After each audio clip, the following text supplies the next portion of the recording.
जय हिंद। ये जरा गौर से देखना आप लोग। यह है कारगिल कलश।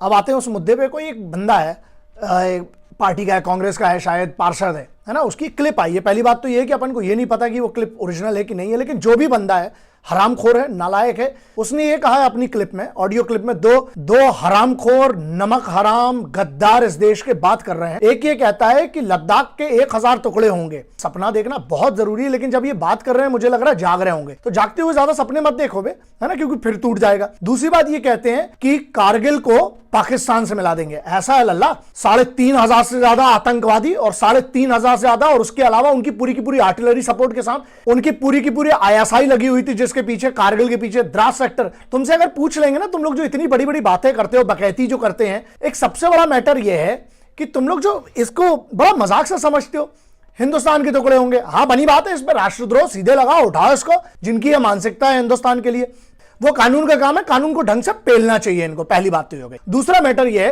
तुम कारगिल को मिलाने की बात कर रहे हो। ये जो दिखाई है ना फोटो, ये है कारगिल कलश। इसमें कारगिल के शहीदों की, उनकी राख है, मेरे घर में पूजा की जगह पर रखा जाता है। और रही बात चीनियों की, मैं यही करता हूं, छोटे छोटे मुद्दे हो जाते हैं, तो जो मेन मुद्दा है ना अपना चाइना, उससे नहीं भटकना है। उस पर बहुत तैयारी से आऊंगा। 2-4 दिन और रुको, 4-5 दिन, पूरा 62 का भी नहीं, और पीछे जा रहा हूं मैं। उस पर करेंगे अपन पूरी बात। ये बकैतियां चल रही हैं, जो ये बड़ी बड़ी बात कर रहे हैं। देखो, फौजी अगर जनरल साहब हैं, वो लोग बात करते हैं तो बात समझ में आती है। ऐसे ऐसे लोग, अब तुम लोग फौज की स्ट्रेटजी की बात कर रहे हो, सुन के हंसी सी भी आती है। किस टाइप की बातें हैं बे, और किस टाइप की बातें कर रहे हो आप लोग? मतलब आप अब हिंदुस्तानी फौज को अब बताएंगे, Indian armed forces, army, navy, air force को अब आप बताएंगे कि उनको क्या करना चाहिए?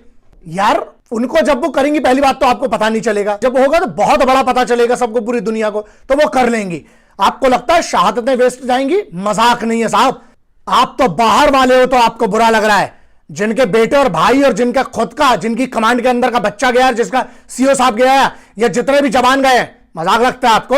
एक बात बताओ, अरे कम से कम वतन से गद्दारी तो मत करो भाई। तुम पार्टी के चक्कर में तुम लोग तो देश के ही खिलाफ हो जाते हो यार। पार्टी की राजनीति अलग है बे, देश को तो बख्शो यार कम से कम। और दूसरा मुद्दा यह, फिंगर 4 से फिंगर 8 के बीच का डिस्टेंस पूछ लूंगा तो पता नहीं होगा।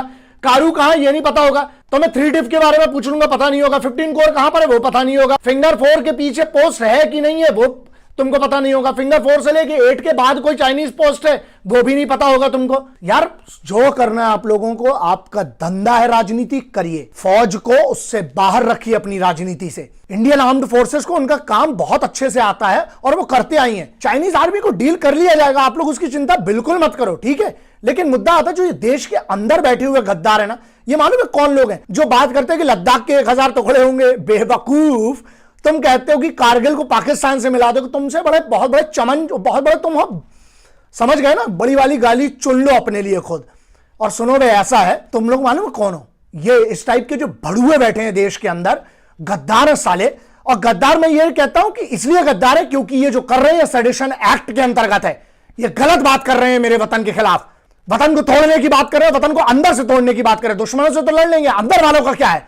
और दूसरा एक बहुत बड़ा मैटर, ये वो कुत्ते हैं साले जो गाड़ी के पीछे दौड़ सकते हैं, लेकिन चाबी जब तुम दे दोगे तो चलाते नहीं बनती इनसे। तो ध्यान रखना, और इन हरामखोरों से, इन सालों से बहुत सतर्क रहिए। और अपने देश को यह देखिए कि हम कानून ऐसे क्यों ना बनाए तगड़े, जिसके खिलाफ बोलना है। तुम्हें भारत के प्रधानमंत्री के बारे में कुछ बोलना है, बोलो, हमें घंट फर्क नहीं पड़ता है। जहां तक कि तुम्हें आर्टिकल 19 में छूटे, तुम बोल सकते हो। लेकिन तुम हिंदुस्तान की एकता, अखंडता और सिक्योरिटी फोर्सेस, भारत की इन 3 चीजों से अलग रहना। ध्यान रखना, ये राजनीति इससे बाहर रखिए आप लोग। बाकी तुम लोग को जो करना है करो बे।